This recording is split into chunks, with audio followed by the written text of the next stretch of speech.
Kadde ku Ministry of Education. Yes. Investigate waga nti company 50 Museveni nezifunayo yazijjeewo. Ndi mukyala we nga batudde. Nga student zirina obuzibu. Yes. Anti-Muhoozi committee. The Muhoozi committee has investigated everywhere. Newa Museveni report. And Museveni is for survival. I've told you that when a leader overstays in power, two things develop. Three.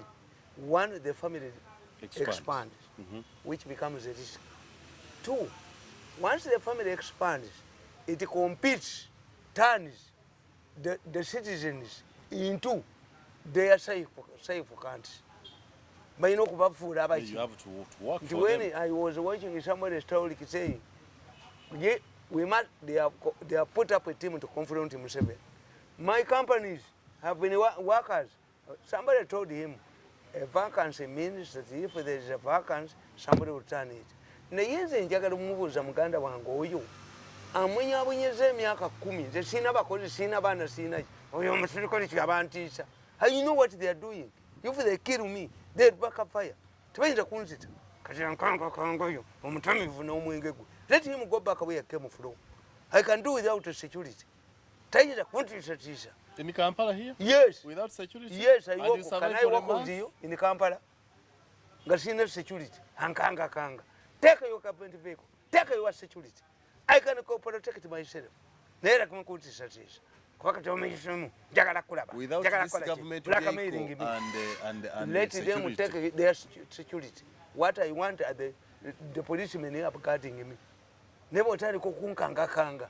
Me am monitoring these people like a gundi about stock exchange. I know what they are doing. Muhoozi is giving me information. Mirundi. Ever since I went to Sari, things have changed against them.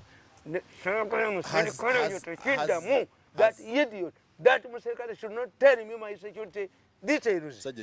Yeah, again, take him.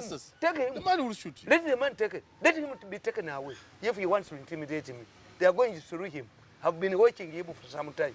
Nambura kamiri. Take it. Pereka yoyo. Yeye mjenga huko. Nyumbani. Mumutwale wamu. If he is intimidating me. How can you say you will not move? You will not do what?